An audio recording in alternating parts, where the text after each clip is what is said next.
Mark,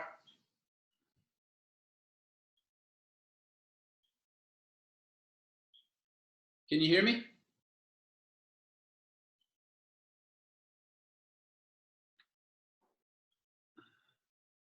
Can you hear me now?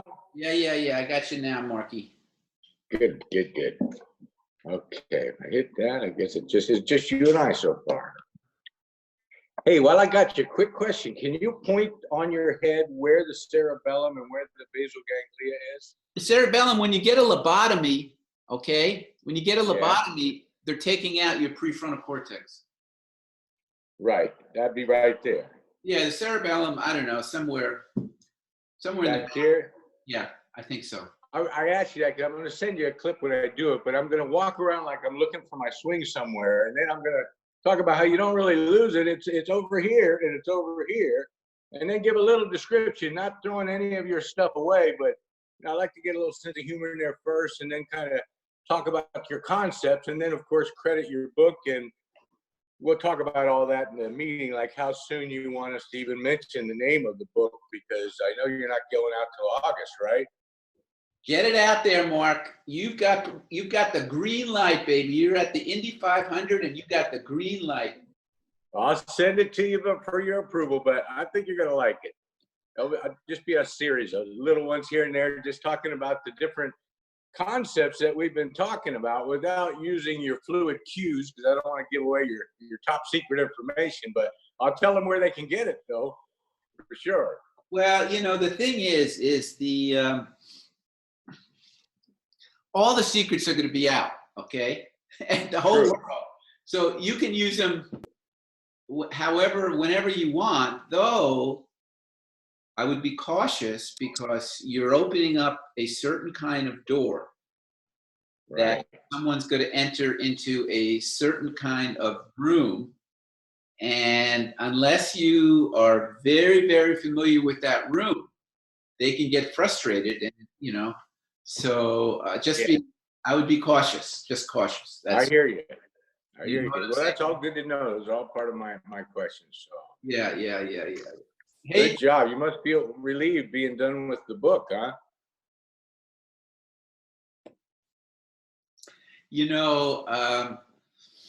It's so interesting how this whole thing unfolded. Essentially, I wrote the bulk of the book 3 years ago, and I just put it away. I just couldn't pull the trigger on giving everything out, and then circumstances play out in your life, and you rethink things, and I thought this is sort of my responsibility to get this out. Everyone needs to know this. They're in pain. There's so many golfers in pain. I mean, look at yesterday. Look at John Brody. He's in pain. Okay, he's trying. I guarantee you, he's thinking, just get it here. Okay, get it here. Because that's how their minds have been cultured. That if they can get it here, bingo. Yeah. Right? He was so he got in and out of wholeness there. After he messed up, when he hold that shot, at that point, he's what else I got to lose? Just let it go. But then on the last hole, when they needed a playoff, and it would have been a lot better if he could have stuck the drive in the fairway, he broke wholeness, and look where he hit it, right into Mars. Once someone reads this book, and it's been the case that once someone has gone through the program, they never look at golf the same again, ever. You're right. They never, here's James.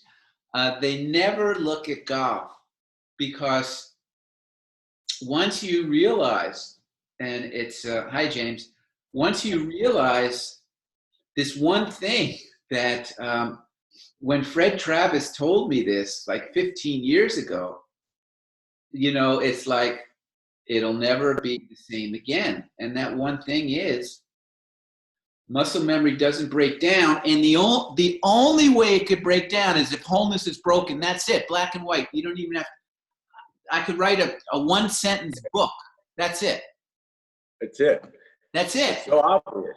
Yeah. The more you look at what went wrong, It's not the hand position. It's not the set of it. It's where did you break wholeness, period. Where, exactly. Okay. And even for the best in the world, they break wholeness. So of course something happened during their swing. That's why they missed it. But always the question is, why did it happen? And it's always the same answer. I mean, how ridiculously simple and profound that is, and how much implications it's going to have, for golfers around the world. I mean, it's just anyway. And how you've listed out those 4 faults too. I mean, those are so relatable, like of going back to the wholeness, but really thinking like, okay, did I over pulsate on one part of the swing or one part? That's, to me, is gold too. Just going back through those 4 things. Yeah. I mean, Fred Travis, I cannot thank enough Fred Travis, because without him, this program never would have been developed to the level that it's now at. And it's the same for everybody. It doesn't matter if it's Phil Tiger or, Joe Blow. It's the same. And I'm just hoping that teachers will start realizing, okay, let's put this in my arsenal. Let's put this in my teaching, because it makes so much sense. And of course, when you see the results, it's irresistible, very much irresistible. Yeah. So question about that, as far as for teachers, and I'm not a teaching pro. One day I hope to be a coach at some point for potentially my kids. I'm kind of doing that now, but when do you go from teaching fundamentals of the swing to using these fluid cues? How do you incorporate between the two? It's a very good question. And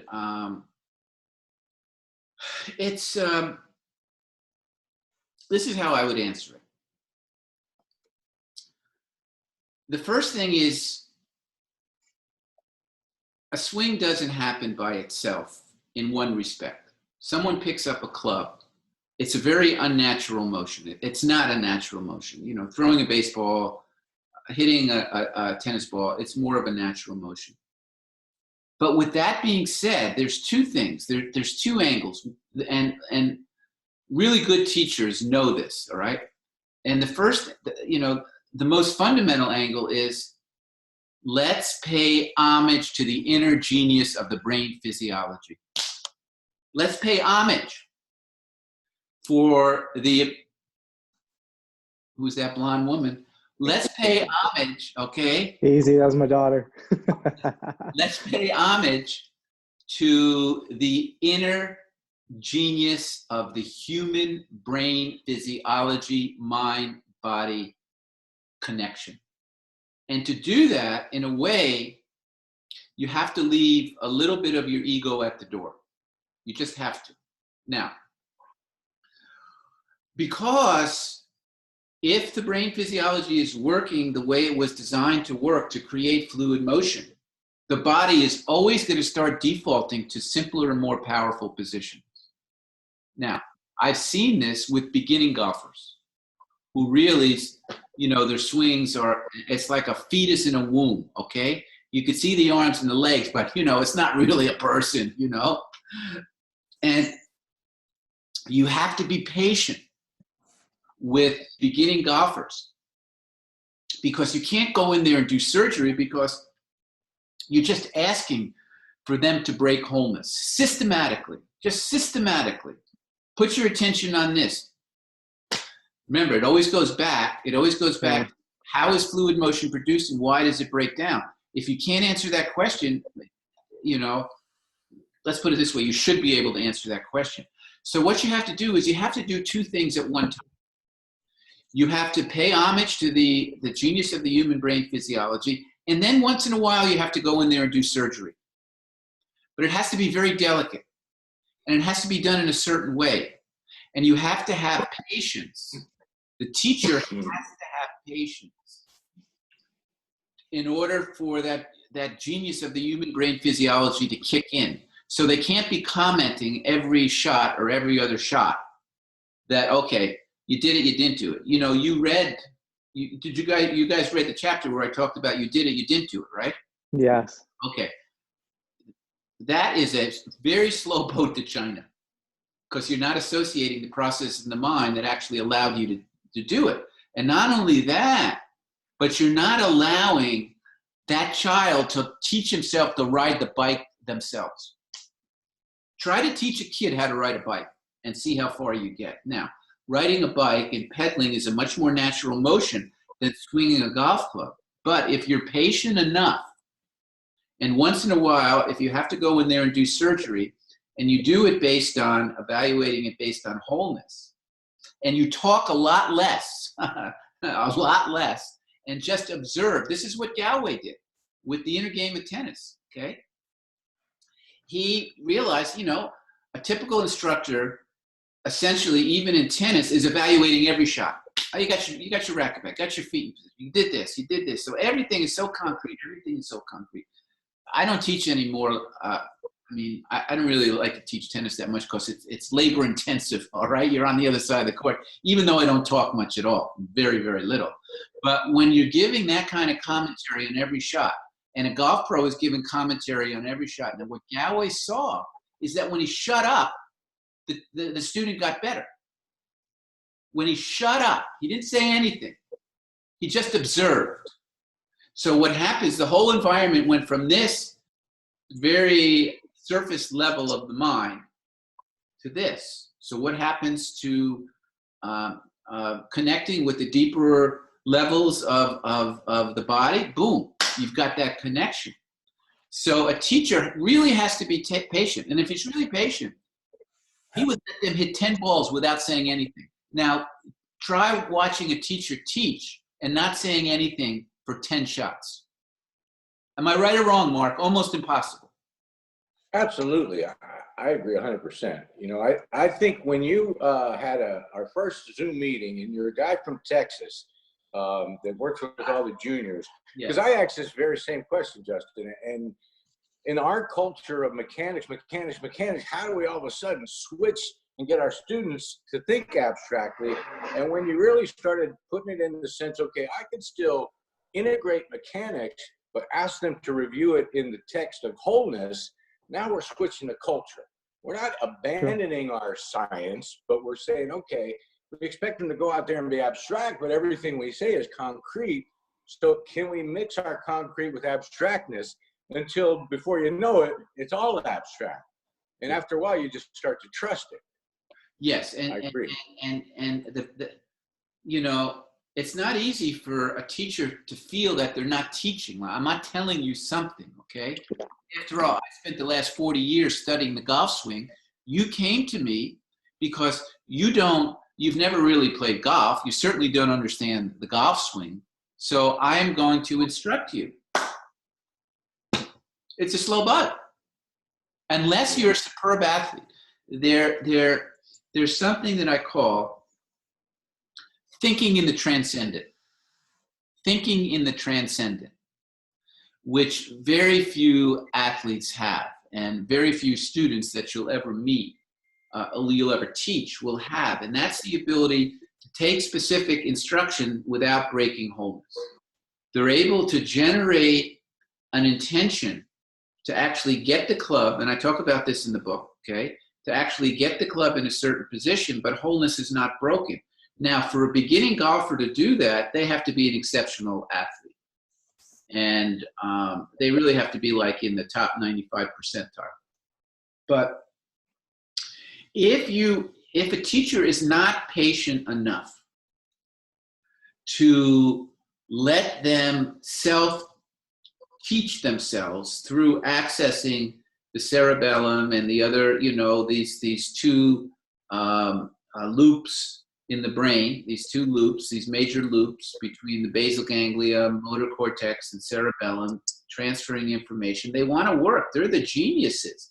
The cerebellum is checking where the swing is 100 times a second. Are you checking where the swing is 100 times a second? No, it's impossible to do that. So you have to default to a higher intelligence, which means that there has to be a little less ego that I'm going to tell you what to do. The ideal environment is to set up the environment where the teacher, where the student can teach himself or herself. It's very subtle to do this. And you can't mix and match. Because if you try to mix and match, okay, we're going to do homeless now, I'll get your club in this position. It's not going to work. It's very, very subtle. For instance, I hit balls every day. For me, it's a spiritual experience. So I'm on the range, right, this morning, like at 8 o'clock. And a friend of mine who's principal of a local high school, who he was drafted as an MLB player out of either high school or college. So a good athlete. He never made it, but you know, he's a very high caliber athlete. And very good eye-hand coordination. You could see it. And so I'm just watching him, you know, from a distance because, you know, I'm hitting balls. I don't want to get too involved with anybody. I'm involved with myself, right? Just really. So I'm just watching and I'm just really on every shot, you're so much drama. It's unbelievable, okay? Because, you know, if he breaks 95, okay, he's going to be doing well. So, but he's a good athlete. You can see he's got athletic ability, but there's no consistency there. So finally, I couldn't resist, right? So I go over there, Richard. You know, you're a good athlete. You're just shutting down your timing. Timing is everything. And so I gave him the 9s. Boom. He clicks in. Hits 2 good shots and hits a terrible shot. It's the same learning curve with everyone. Well, the 9s were up here. And intention is more important than execution. And just because the mind is quiet doesn't mean the body cannot be dynamic. Because you start to get lazy because it feels like you're not doing too much in the mind, so you don't have to do too much in the body. Oh, no. Oh, Cyndi Lauper, baby, true colors. You always want to retain your dynamism. I'm driving out. I'm looking at him, you know, from my window as I'm driving out of the range, and it's very small range. It's, you know, it's really rinky-dink, but it's a very special place for me. And I say to him, because I knew he was every swing he's thinking about a swing. I yell out to him, Richard, never, ever, ever. And remember, this is not a golfer who's a good golfer, okay? Never, ever, ever think about your swing. It's the worst thing you can think about, okay? Get rid of the drama. You know what that lesson is worth to someone like that? You know, so it's the same in the culture. Oh, go ahead, James, sorry. Yeah, I mean, Stephen, the way you just mentioned a couple of minutes ago is the simplicity. And so as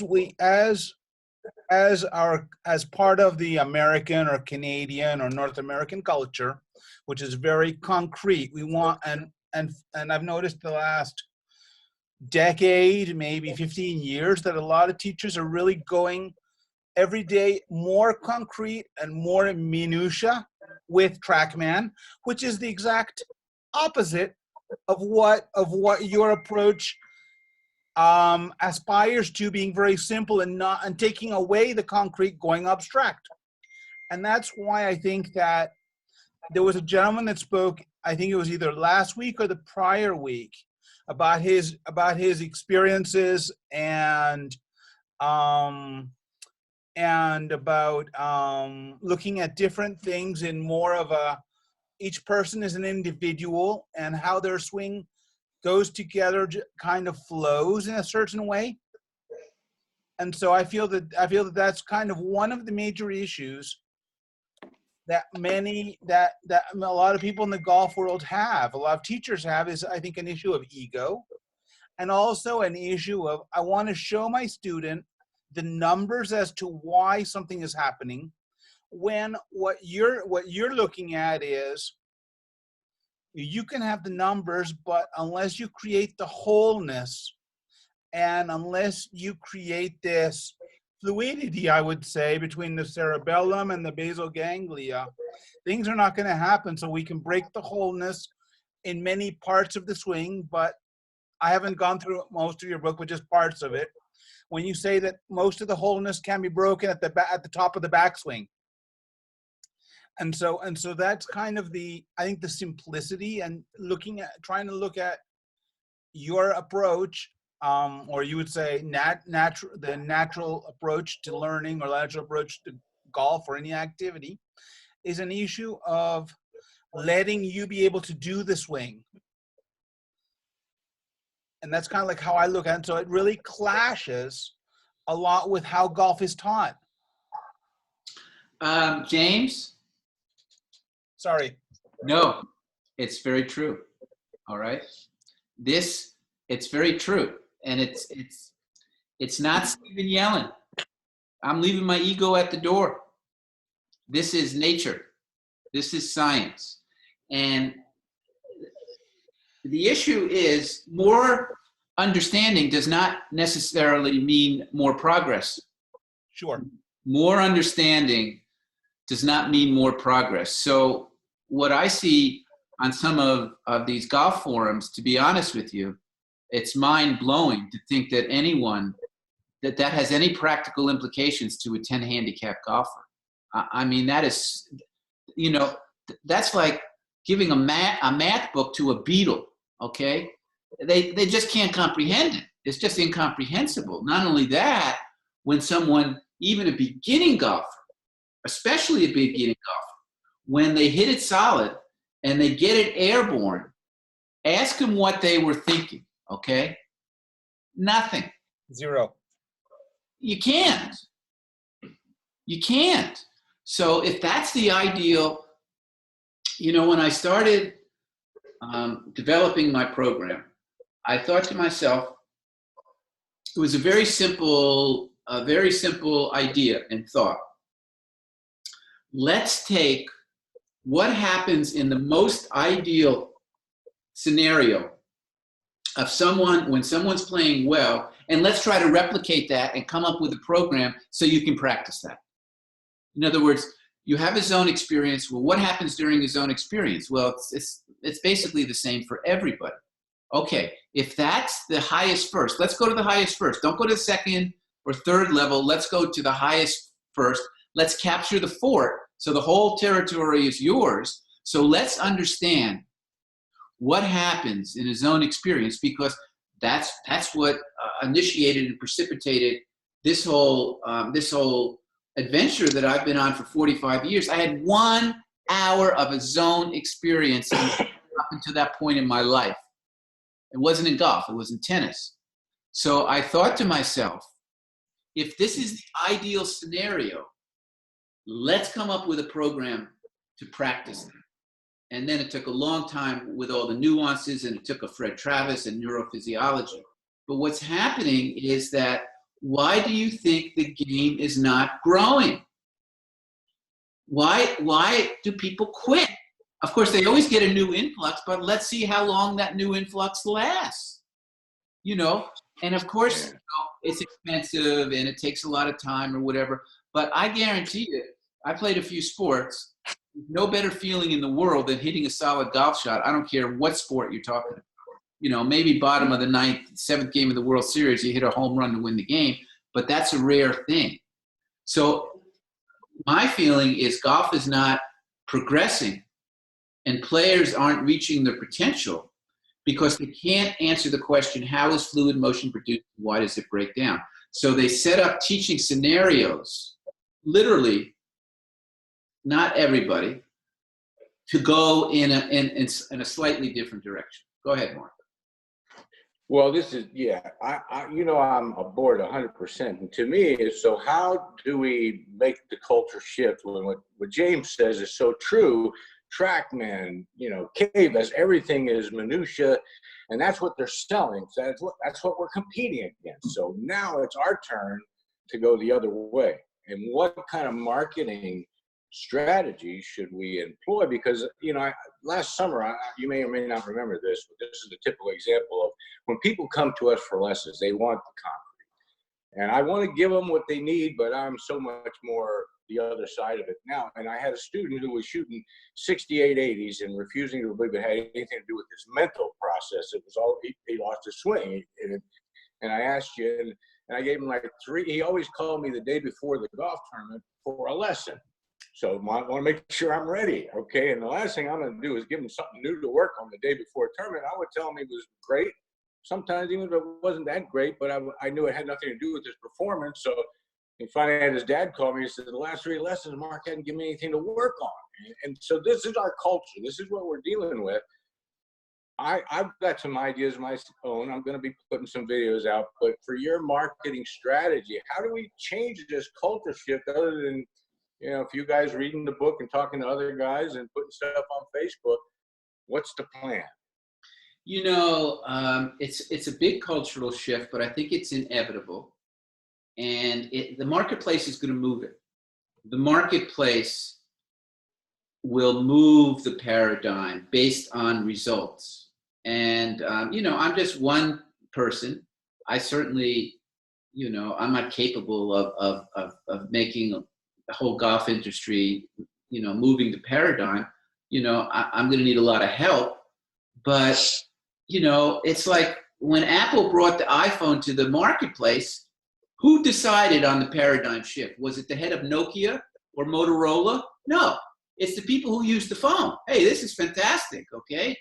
I'm not going back to this other stuff. So I need a few players to break through. Scott McCarron is I've never leveraged really the success with Scott McCarron because I really didn't have a product. I was teaching so much and doing so well at David's place, I didn't think about it that much. But so it's when people get on TV and say, hey, look, I went through the Fluid Motion Factor program and changed my career. And then all of a sudden, you know, it takes 20 years to be an overnight sensation. So it's the public, it's media. Scott said, you know, I'm going to see him on Wednesday, actually. I'm flying down to North Carolina to work with him for 2 days. And he said, Steve, I'll say anything, you know, supporting of the program. I'll do anything you want. He's just a really, really good guy. So, you know, who made Butch Harmon? Okay. Who made Haney? Who made, you know, Ledbetter? It wasn't Ledbetter. It wasn't Haney. Okay. It wasn't Romo. It was a player. So, you know, go ahead. Well, one thing I think you've done in this book, which I think was missing in the Fluid Motion Factor, is now you've got the tools in there. Like you did a great job of explaining how the brain works and why I should believe it, but left me wanting for a lot more, and maybe I didn't have the money to come see you, or I didn't have the time to see.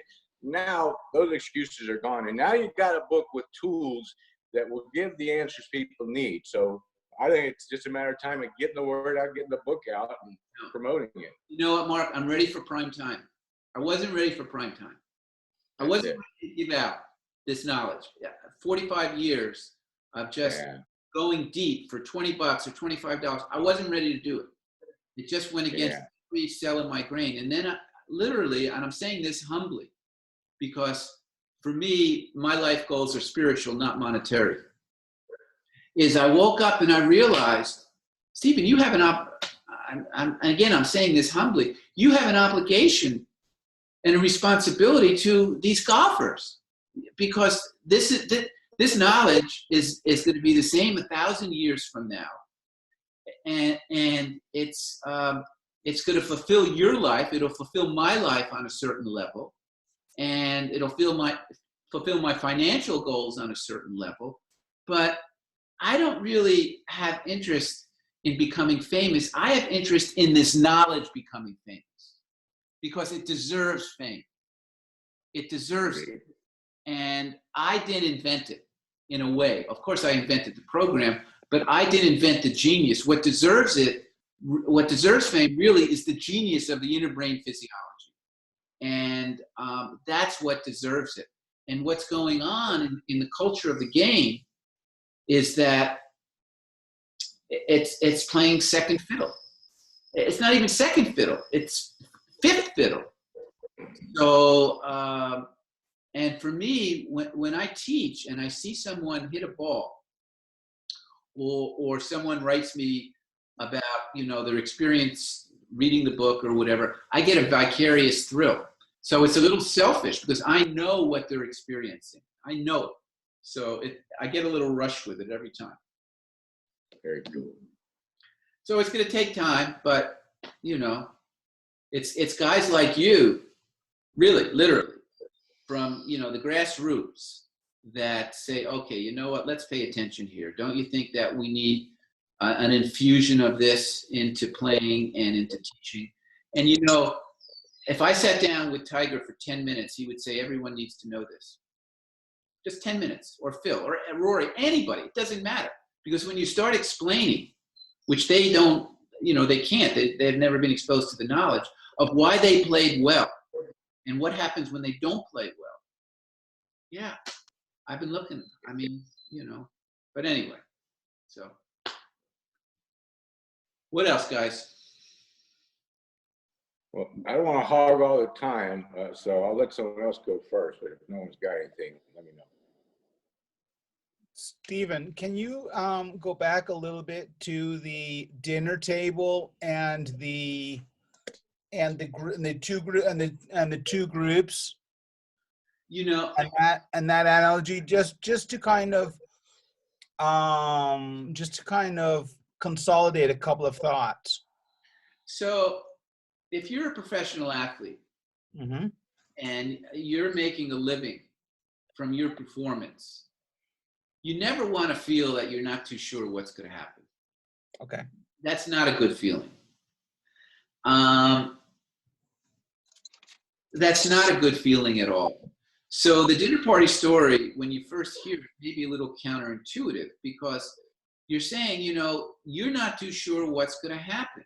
Now, I go back to what I talked about a few minutes ago about let's take a zone experience and let's analyze it and dissect it from every conceivable angle. That's what I've been doing for 45 years.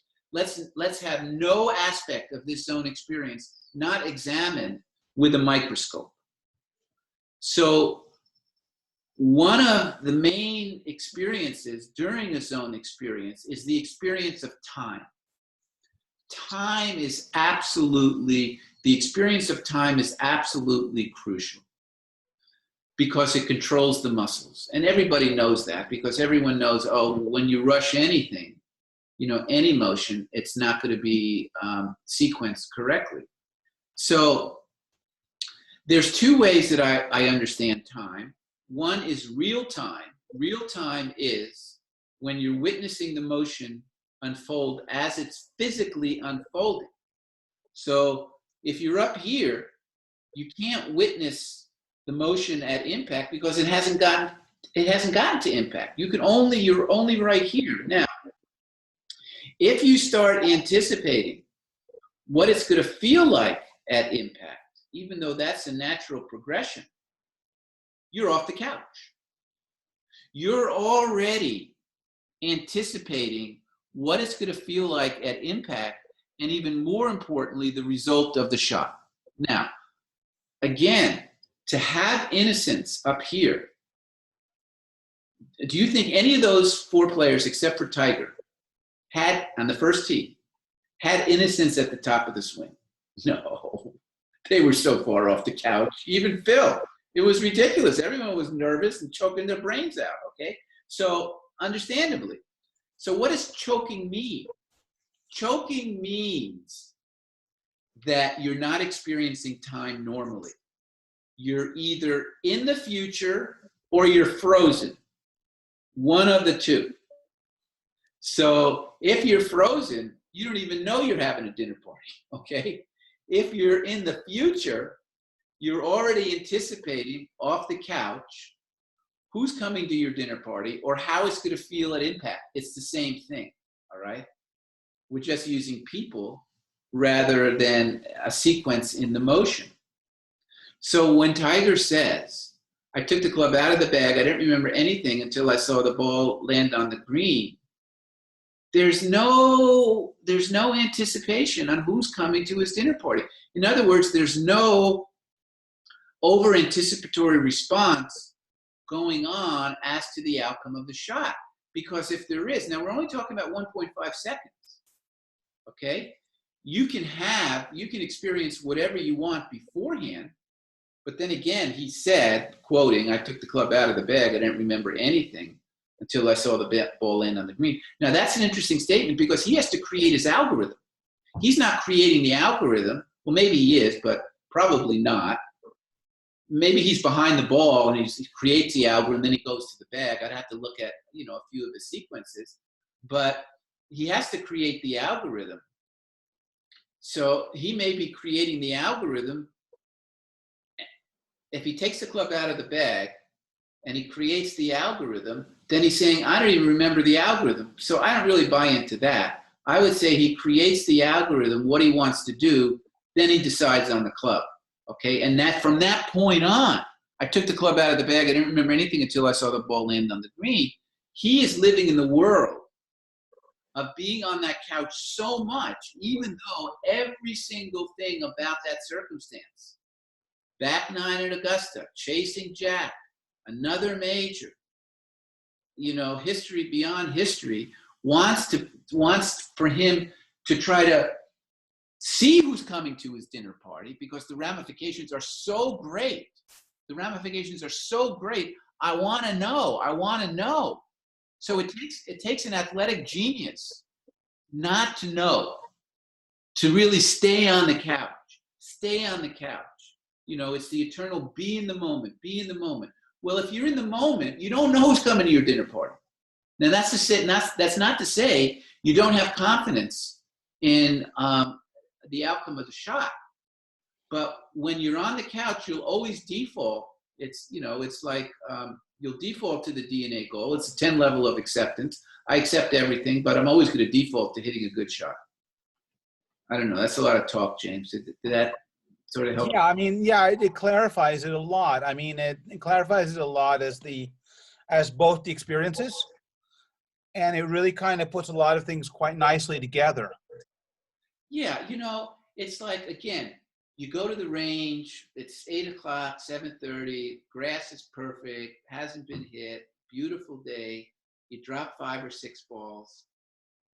Do you ever want to leave that space? Okay. The acceptance. Not only that, you're on the couch. You just take whatever. Oh yeah, you hit the wedge. Oh, it's like Freddie Couples. It's so oily. It's so fluid. It's so fluid. So, this whole program is, let's look at the zone experience. Let's look at the ideal experience and let's practice that and understand it so you'll be able to access it more. There's no guarantee because there's only one shot in golf, but at least you're going to give yourself a better chance.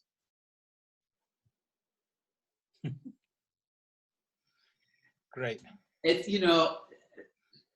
I'm hoping this is going to be very significant in the golfing industry. I'm ready. Okay. Took me a long time, but I'm ready for the rocket ship to take off and to really help golfers reach their potential. Boom. Good. Justin, you got anything? Yeah, thanks, Mark. One thing I was just going to ask is just moving to those abstract cues. Like I feel really comfortable with the first couple of sets of cues, and I find that it's created a ton of quietness to the wholeness of making that swing. But I'm not completely comfortable moving to the abstract, and I think part of it is and I wouldn't say it's an overemphasis, but I still am thinking about target. Like I have a really more of an abstract target. Like if I'm hitting a full shot, like an apex in the sky, and I'm just wondering if that's okay, or is it something where I need to try to go ahead and advance into those abstract cues? No, you don't have to. It's not like a driving test where you have to pass every section. Okay. You'll hit something that I don't really, this doesn't feel comfortable. Move on. Don't feel that you have to be comfortable with the abstract fluid cues in order to move to the next set. You don't at all. Because they're all doing the same thing. The nines do the same thing as the abstract cues. We're just looking at it from different angles. But okay, so one might stick more with one player more than another, is what you're saying? You've heard of the name Cameron Beckman. You know that name, Cameron? Yeah, sure. Cameron told me, I worked with him. He said, I have never hit to a target in my life on the practice range. That's comfortable for him, okay? If you get, oh, here's somebody. If you get, you ask Tiger, he'll say, I never hit to a non-target. So it's different strokes for different folks. There's a few foundations that have to be there in order to utilize this program to its maximum level. One is muscle memory doesn't break down. If you don't buy into this, you'll be in and out, because eventually you just start going back to the swing, right? Number two, the brain physiology has to experience a threshold level of wholeness. Those two things really form the foundation of the program. All the fluid cues, again, the highest use of the program is you don't even need the fluid cues. You're living in that world where muscle memory doesn't break down, just your attention on that. And the brain physiology has to experience a threshold level of wholeness. Well, those are your fluid cues. Remember I said if you got to the part at the end where I talk about the 3 paradigm shifts, the 3 paradigm shifts form the basis of the program. And unless you make these shifts, the program will be like a teaching aid, but you'll probably default back to the swing and, whatever, okay? And the 3 paradigm shifts are: a good swing can't break down.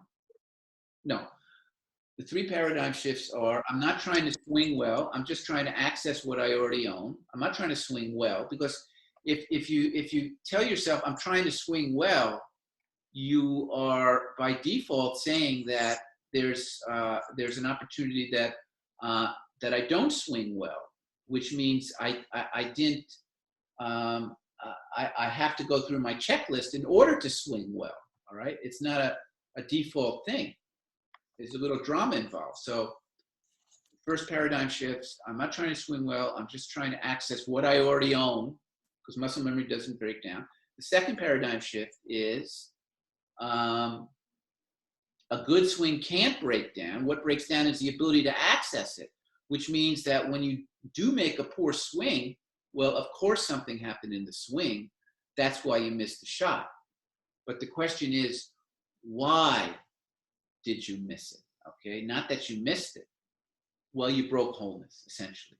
That's the bottom line. Okay, and the third paradigm shift, which, this is more of a, as your comments are indicating, Justin, not as important as the first two, but the more abstract criteria you use, the better chance you have accessing the fluid motion factor. Now, you think about it as a player, right? You're on the 14th fairway. You got a hang and lie, all right? You're in the hunt. If that flag starts pulsating, if that's in your mind, get it close, which is concrete criteria, correct? Right. What usually happens? Right. If it's pulsating, then you're right. Your chance, I'll use your terminology, it's Vegas at that point. It's Vegas, okay? So even if you're having challenges or you don't like practicing the abstract criteria, fine, okay. Let's just put that to the side for a second. You're in the middle of fairway on a 14th green with a hang and lie, and you're in the hunt, and you got a swirling wind. And if you're using concrete criteria, you think you're going to have a fluid swing? Probably not. So the mind has to be abstract.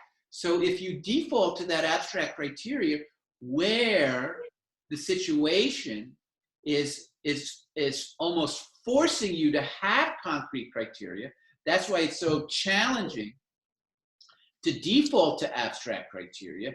Everything wants to move you in the direction of having concrete criteria. It's the great ones that have that abstract criteria in pressure situations. They have to. They have to.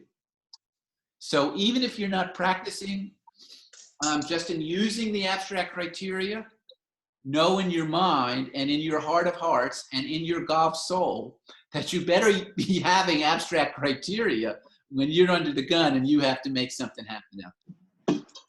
Does that make sense to you? It does, yes. Thank you. I think you got some religion on that one, huh? Hey, Kevin, how are you? Good. How are you? I had a real hard time logging in today. I don't know why. It took a while. How you guys doing? Good. You have any questions or comments you'd like to share with the group? I do actually, and this first one might be kind of funny, but everybody knows Caddyshack, obviously, and I have a question for you. Did the nines come from Ty? No. I'm going to tell you something, okay? I'm not proud of this, all right? And my good friend, Rick McCord, could not believe this, all right? I have never seen Caddyshack. Wow. You need to watch it, man. What are So, you Wow. waiting for? okay, so Rick goes to Walmart. He buys me the DVD Caddyshack, right? I have yet to watch it. Oh my goodness. I know.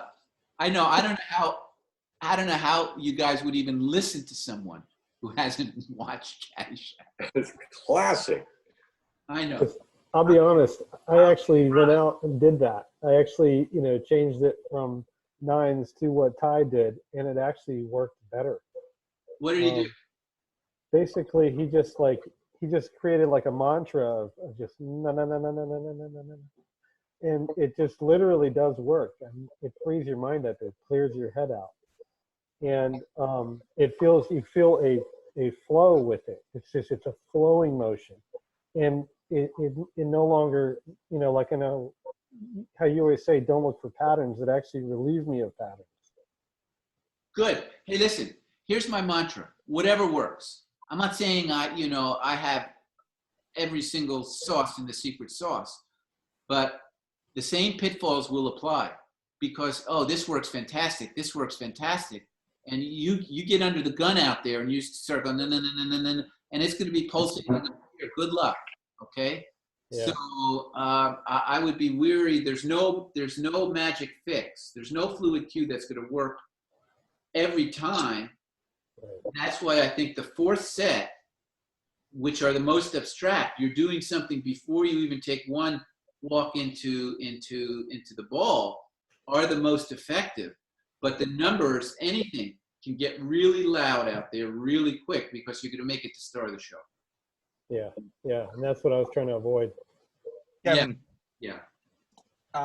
Kevin, kind of on the idea you just mentioned about the mantra or the sound going along with the breathing type of thing is I would say there's an analogy with transcendental meditation in the sense that you've got the mantra and you got your breathing and you are kind of filtering out, I would say, a lot of interruptions. So sound, people, situations that might be threatening or affecting you. And so you're kind of really being inside yourself.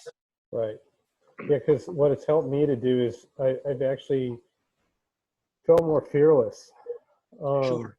And a lot, I don't even care about outcome for the most part. It's just, I just do it, and then whatever the outcome is what it is, and I just accept it. And it's, been really helpful for me to not get hung up on thoughts of, oh, well, this could happen or that could happen. It's just, Sure. just perform and accept. Sure. And that, and along the ideas of Stephen, the acceptance is the key, that you're willing to accept what happens. But you have very good tools in your toolbox, which is your very good swing. Right. Yeah. That's kind of how I would look at it. Sorry, Stephen, for kind of putting in my 2 cents on that. No, that's what these Zoom sessions are. We don't want 2 cents. We want a couple dollars. So, so yeah, you know, I mean, have you all tried to hit balls with level of acceptance or level of wholeness before you take one step into the shot? Yeah, I mean, that's all I'm doing right now. What's your experience? Like I said, is if I can get my head clear, you know, prep myself and you know, just channel the need for acceptance, I'm able to maintain that feeling of wholeness. And I think acceptance is the absolute nucleus of it all. I think without that, you cannot have wholeness. It's impossible. Yes, yes, no, it's very true. If you don't have a 10 level of acceptance, chances are that something's going to break wholeness. Something could be, you know, one of many different things.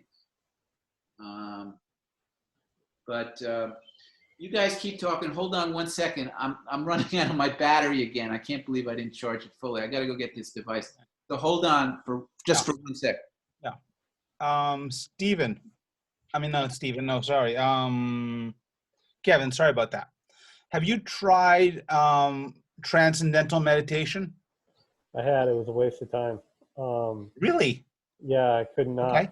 I could not stop my Okay. thoughts. I couldn't Okay. There's a control them. book. There's a program that takes away part of maybe the religious aspect of it, and it's called relaxation response. And there's 10 steps to it, and you can go to this gentleman's called George Benson.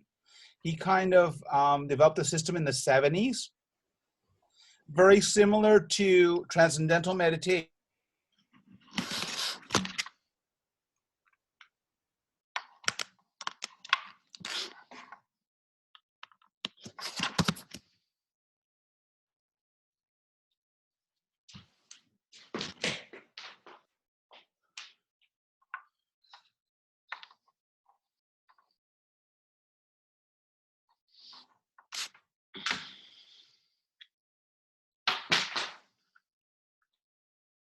I'm not speaking in terms of details. It's just that I've got a very concise self-talk that helps me to create that focus that I need. So I guess it's a form of conscious meditation. Sure. You know, Sure. I mean, like, you know, I think I might have shown this to you guys before, but tell me if you can read that. Yeah, This is great. pretty much it. You know, so when I'd use that, it you know, comes in, you know, good for me. I don't know if you guys could see that clearly, or was it backwards? No, I could see it clearly. You could read it. Yeah, so, you know, for me, that's been, you know, the thing that always kept me from going into a panic state. Because you know how it is when you're under pressure and you have to hit that shot. You know, your mind just races towards the negative. It's like a magnet. Instead of, you know, transferring over to the excitement of success. And that's been a huge paradigm shift for me, is changing over from learning how to love success rather than fear failure. beautiful, beautiful. Yeah, it's very powerful. Now, I want to ask you guys, what was your impression of the book? Okay, what impact did it have on you? What do you foresee the impact it'll have, you know, in the general public? And I'm just curious, you know, just to know your thoughts on this. I guess I'll go first. You know, having read your other material, it was very similar. I found it to be more of like a workbook. I think you almost like, they go hand in hand. It's almost like a fluid motion factor part 2. You know, I kind of think you have to, for me, I kind of felt like I had to go back through the book again and go through this again to really, you know, put it together. Is that kind of a fair statement? So you think it's like a 2-part program? Do you think that people will get more out of this book if they read the Fluid Motion Factor book? I think so. I think that they'll still get something out of it. I still find that it's really helpful. I think it's a little bit more concise. I think you can, you know, basically use it as, you know, like a workbook for students is really good, or somebody just wanting to learn how to get to it quickly. But I think they'll have a much more in-depth understanding of it if they read your other books. Oh, wow. That's very interesting to know. Mark, what's your feeling? Well, I kind of agree with that. That was a good precursor to the first book because it kind of opens your mind to how the brain works. And just like I told you earlier today, though, this book has the tools. And that's kind of what was missing in the first book. It kind of gave me an understanding of how the brain worked, but it didn't really tell me how to access. And I wasn't as clear about what abstract thinking, wholeness, and concrete meant as I am in this book. Now, I will say at the last chapter that you sent, I think was on swing prison, right? Did anyone else get a chapter after that? So and then you said, that's it, we've got it all. And so my question in the book form, what I was, you know, I read that chapter and I wasn't ready to say, okay, the book's over. Now I know you're going to have summaries at the end of each chapter and a conclusion. So in just my critique style, I'm looking at the book saying, yeah, I love this book. This is the one. This is what we really need. And I do feel either you could lengthen the book and maybe put whatever you feel is missing from the fluid motion factor book to make it one book if you don't want to try to sell two. But I wanted something maybe at the end of each chapter to answer the questions, okay, like that have been coming up in these groups. Like, well, I didn't get this fluid motion cue. What about this one? You spell it out. Actually, in our conversations, you spell it out. If you don't like that one, don't do this one. What I love the most about what you say in this book, though, even if it's not working for you, it's working because you're starting to shift your paradigm. So the information in this book was so much richer.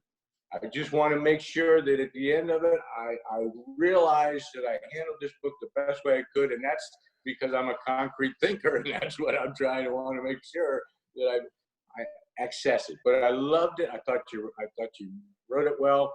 I just need that organized final copy, which I'm sure you're going to do anyway. That's very interesting. Okay, I'll reserve my comment that I have until I hear from James and Justin. Yeah.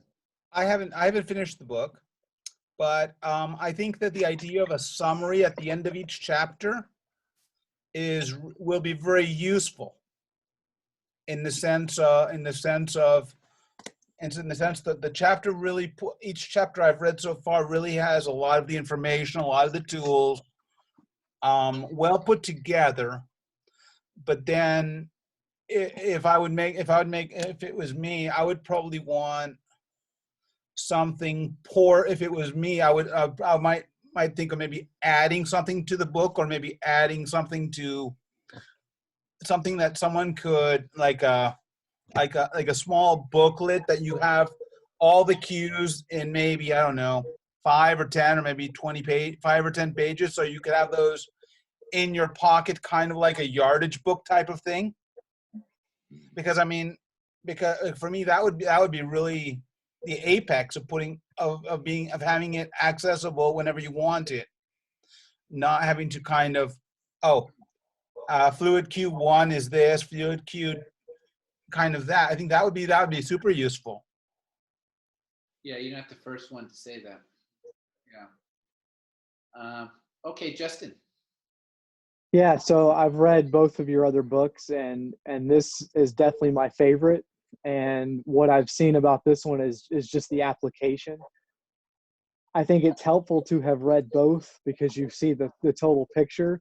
But I think to a new reader, if they had to choose one and they weren't an avid reader, they would be able to do well by just reading this book, because you have all the application in there, step by step. And I love the idea of you putting in a summary for each chapter, because I think that will button up each of the cues. So I think that's a phenomenal idea. You know, okay, so this is very helpful feedback. I'm just looking at my first book here, and I'm just thinking in my mind. I want to know what you think. You know, I love this book. Okay, I really, because it's the intellectual foundation of the program. But of course, it's in a way, it's a real teaser because it doesn't tell you how to do it. Okay. But a lot of people have read this and have said, you know, this is a very important book in my library. Okay. This explains things that have, you know, never been explained before. So I'm just wondering, is it feasible to make one book, this book and the new book, and just combine it? Because this is sort of like a long intellectual introduction. Definitely. I agree. Makes more sense. I mean, Yeah, that's what I was suggesting, because you don't need everything in the first book. It's most of it's in the second book anyway. But you just lay that foundation, describe the brain parts and how they interact, and then abstract and wholeness, and then you're off to the races with your second book. I mean, I think that would save people time and also make them feel like, oh, he's not trying to trick me into buying this book and this book. I mean, I think that's a good idea. So And I got a suggestion too. If you did split it in, you know, put it one book that had into 2 sections, so you have the original book leading up to the fluid cues section. After each chapter of fluid cues, you could also have like a page with, you know, like note lines, where that way it's that person can now write in there their personal experiences with each set of fluid cues. right. I like that, Kevin. So you're saying combine this book and the new book and make it one book. Does everyone I agree? like that. I think that would be extremely powerful. I think that for me, I read, I think, your previous book, and it was really hard to, maybe at the place where I was at the time, it was hard for me to conceptualize some of those things. And right now, with all of the tools, you've kind of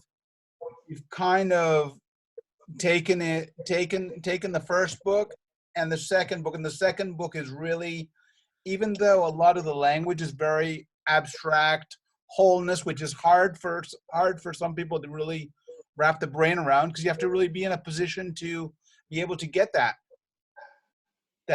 getting away from the concrete, going to the abstract. So you have to kind of get to that place. And I think that the first book, maybe not the complete book, maybe choose certain parts that you think have to be there. If it was me, I would maybe create one chapter, maybe from that book, the first book, maybe take a chapter, maybe 2, if that, and just kind of guide the people into the next book, per se. Yeah, I Kind of like a transition. No, I throw them in the ocean pretty quick, don't I? I mean, you know, I don't want to waste any time. I'm not telling stories here. You're getting wet, baby. So here we go. Sure. Which is, you know, my style is cut to the chase, no BS. Sure. Let's get there, you know. So I've got to reread this. Okay, I haven't read it in a long time, but that makes a lot of sense. Okay, good. All right, this has been very, very helpful. Anything else you guys want to bring up before we close? Just want to give you a little mini progress report on our putting discussion. Please. So Kevin, James, and Justin, just to give you a little update, I called Stephen during the week. I've had some great experiences with the full swing, but my putting it just hadn't materialized. And Stephen told me, Mark, get rid of the drama. I want you to go out and putt for 30 minutes to nowhere. Because one thing that happened to me, kind of like you, Kevin, were telling some stories about your dad and stuff. I had experience when I was young. I was a great putter. Although my dad always questioned, in college I made everything. I was known as a great putter, but then somebody told me I was taking the putter back shut to open, and somebody else told me you'll never be a good putter that way. I started believing. Then somebody showed me and my aim was wrong. So to this day, I never trust myself. And so as Steve said, you know, you got so much drama going on and you don't believe where you're aiming, you don't know if you're reading it right, why are you missing the putts? And you know, I've got a decent stroke. I used to be great. And even in spite of this, with all these problems, I probably won about 50 tournaments putting poorly. But I'm sick of not being able to maintain wholeness there. And so just, I only had about 15 minutes of practice to nowhere. But it was great because I've tried to go from a short back and accelerated through to a pendulum. It's just not me, but I don't have the feel. And after a while, you just don't think about where the putt's got to go, what it means, what your stroke means. Just get out there and feel your rhythm. Let your cerebellum go. So it was pretty good. And then I went out and played right after that. And I have to say, just to show you how good it's working a full swing, I missed one fairway, hit 16 greens. I shot one under, but that's with no 3-putt. So I was making my 3 and 4 footers, and I was doing what else he said is just get up and hit it a lot quicker. Don't rush it, but just get up, get your algorithm, get up and pull the trigger. It's helping. I only have a short progress report to give you, but that's what I experienced. Okay, 1 to 10. 10, you're putting great. 1, you're putting poorly. What would you rate? You know, your putting before you started this. Okay. You mean in recent years? Yeah. I'd probably rate me about a 4 or 5. What did you rate yourself recently? You know, the story you just told. I got to give myself a 7 or 8 yesterday. All right, so that's definite progress. Okay. Yeah, it was progress. I think so. Good. There's some scar tissue there, Mark. Okay. Yeah, I got to work on it, but I'm gonna break it. I'm gonna break it. Okay, you'll dissolve it. Okay, guys, this is great. I'll tell you what I'll do. You want to do another one in 2 or 3 weeks? Sure. Sure. Let's give you some time to. That 2 weeks, I think, is really nice. Yeah, we'll do it 2 weeks because there's a learning curve, and hopefully, you know, you're getting out and being able to practice some of this, but it's not a straight line. It's a do, because certain factors always want to suck you back in. The mind is always looking for a pattern, even if you know that looking for a pattern is a pitfall. Doesn't matter. That's how our brains are wired. So why don't we plan on 2 weeks from today? And if you have any other questions before that, just let me know. I'll be glad to spend some time with you individually. Quick question. When do you need your testimonials by? Soon. Okay. Yeah, if you guys would like to write something up, I'd really appreciate it. You know, if you feel inspired. Yeah. We're going to have a little section at the beginning of the book. So whatever you'd like to write, or if you don't, that's fine. That's, you know, it's up to you. But I would certainly welcome it. All right. I have a question for you, Steve. Yeah. Have you considered, I mean, I know what James was saying about a workbook, but I think, what about having like an app, you know, where people can quickly just pull up the cues on their phone and have maybe your voice come up and talk about something or something, you know? Yeah, so here's the thing with the video section. I have a contract with a company that has made affiliation and deals with PGA and RNA and other organizations where they're going to sell my program online, where you'll be able to download it on a cell phone or computer or whatever. Cool. And if you're teaching, you're a PGA professional? Yes. Okay, so you'll be able to sell the program. And James, are you a teaching professional as well? No, I'm not now. Okay, and Mark, you are, right? For sure. Okay, so you guys will be able to sell, and I'll send you the number to call to speak to this this man who represents really, really one of the best online platform for teaching that is really going to go big time, because they made a deal with the PGA and the RNA, and just to track your students, they send you videos, you send them back, stuff like that, and they're going to sell my program for $200, $195.